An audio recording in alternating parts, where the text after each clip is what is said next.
I'm Insomniac, and this is the Citizen Brycen Chronograph.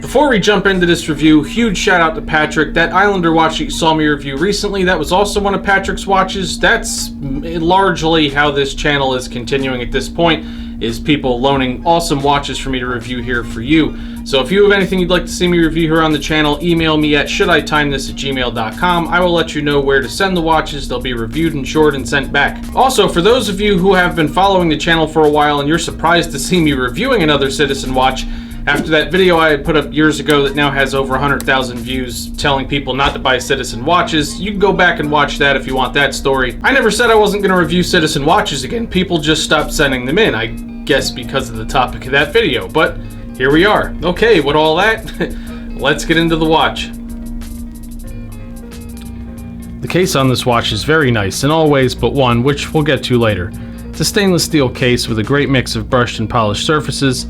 The case sides, tops of the lugs, and the large flat area on the case back are all brushed, while the ring around the bezel, the outer portion of the case back, and the chrono pushers are all polished. It might just look like a plain round case, but if you look at it from the side here, you can see that it has a nice curve towards a slightly smaller bottom that starts about a quarter of the way down, and that separation extends onto the sides of the lugs. Case back is like the back of most Citizen watches, Citizen Eco Drive logo and the text in the center, with the information about the watch engraved around the outer edge of the screw down case back. Chrono pushers, although fairly plain looking, are really nice.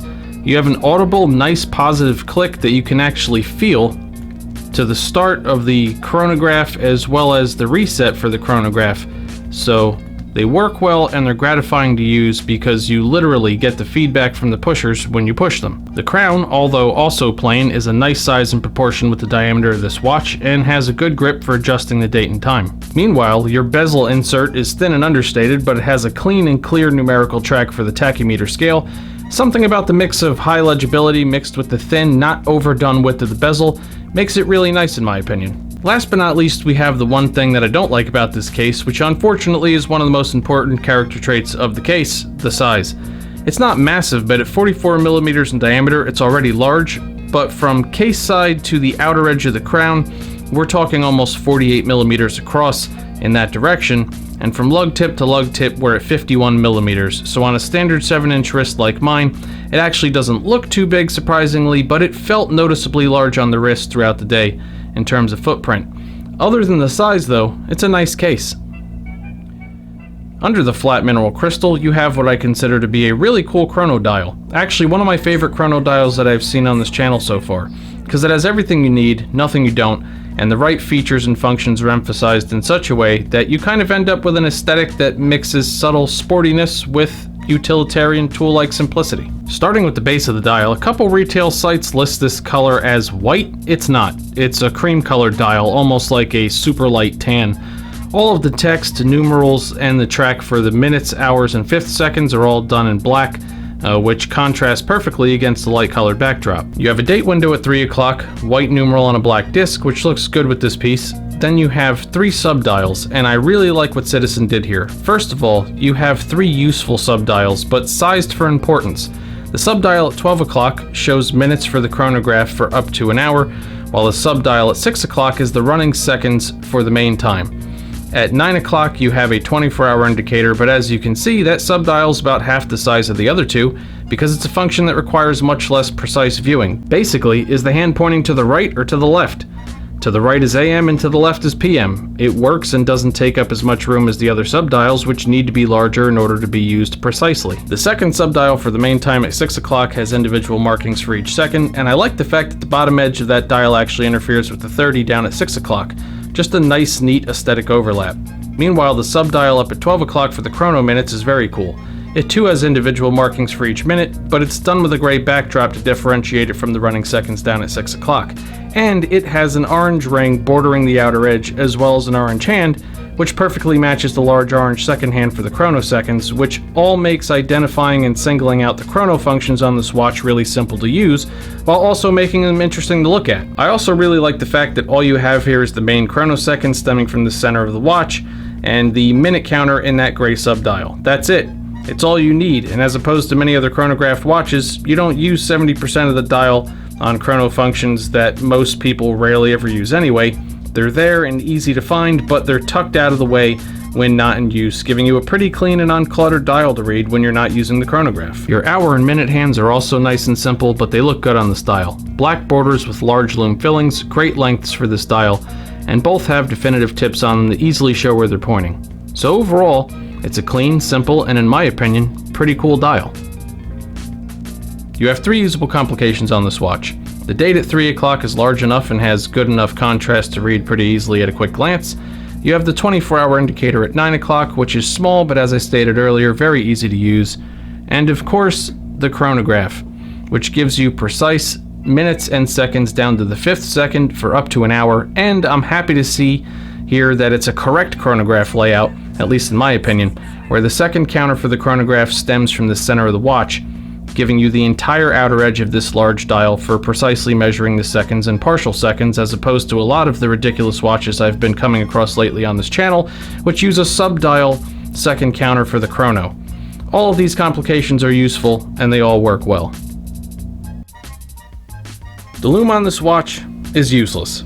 You have large lume fillings inside the hour and minute hands, which when fully charged, as you see here, do glow nice and even and have a decent lasting effect, but they don't charge very much from standard indoor light, and most importantly, there are 0 references on the dial to indicate where those hands are pointing, so you can differentiate the hour and minute hand based on the size of these 2 lume fillings, but you don't know where they're pointing, so there is no point in putting lume on this watch at all. Time at a glance on this watch is very good.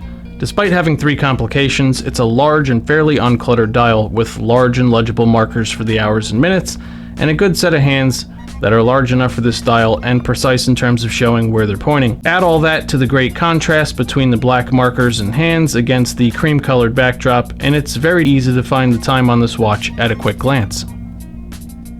Accuracy with this watch is excellent, as to be expected from a Japanese solar quartz movement. I've had this watch here for a few weeks and I haven't had to make any adjustments to the time, so it's very accurate.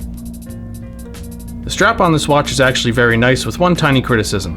It's a fairly thick brown leather strap with a vent hole-like pattern deeply cut into the surface, although these holes don't actually go all the way through, so it's just an aesthetic effect to add texture. They're not breathable holes, but they look cool anyway.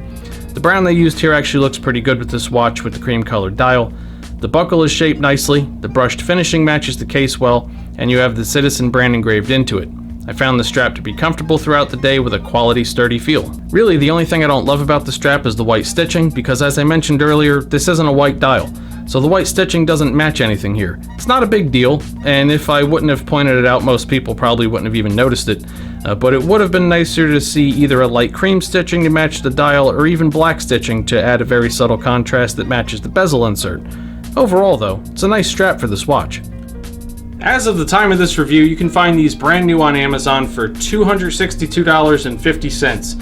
And at that price, this is a mixed bag in terms of value for me. On the surface, what you're getting is a durable, accurate, well-made, and in my opinion, pretty good-looking chronograph with a solar movement that should last you about 10 years without needing any servicing, as opposed to other types of quartz watches that usually need a battery change every 2 or 3 years. There's where our problem comes in though. For those of you who have seen my Stay Away from Citizen watches video, you know where I'm going with this. Just like all of the other Citizen watches that I've reviewed on this channel and have owned personally, I think it's a nice watch, and I think it's actually going to be a pretty robust piece in the long term. But if you ever do need servicing or ever do need the solar cell replaced in a decade or so or anything like that, their customer service is garbage to the point of being embarrassing. It'll be a struggle to get them to fix the watch if they do it at all, and not because it's this watch, but because it's Citizen in general. So what I'm saying is based on my experience with the company and based on a lot of other experiences people have left in the comments. So not just my own. Feel free to read through some of those comments on there, people that have had other horror stories with Citizen.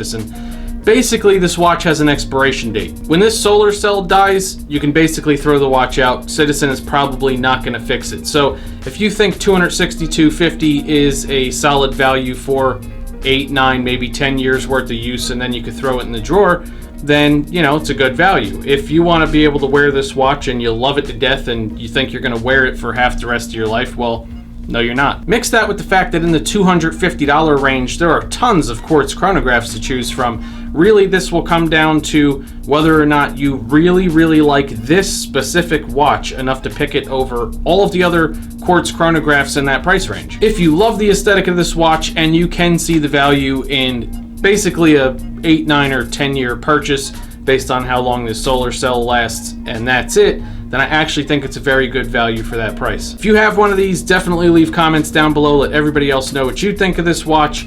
I enjoyed having it here. Another big shout out to Patrick. Thank you very much for sending it in. I have a lot of new watch reviews on the way soon. Another load just got dropped off, so stay tuned for that. Make sure you're subscribed, and I'll see you all at the next one.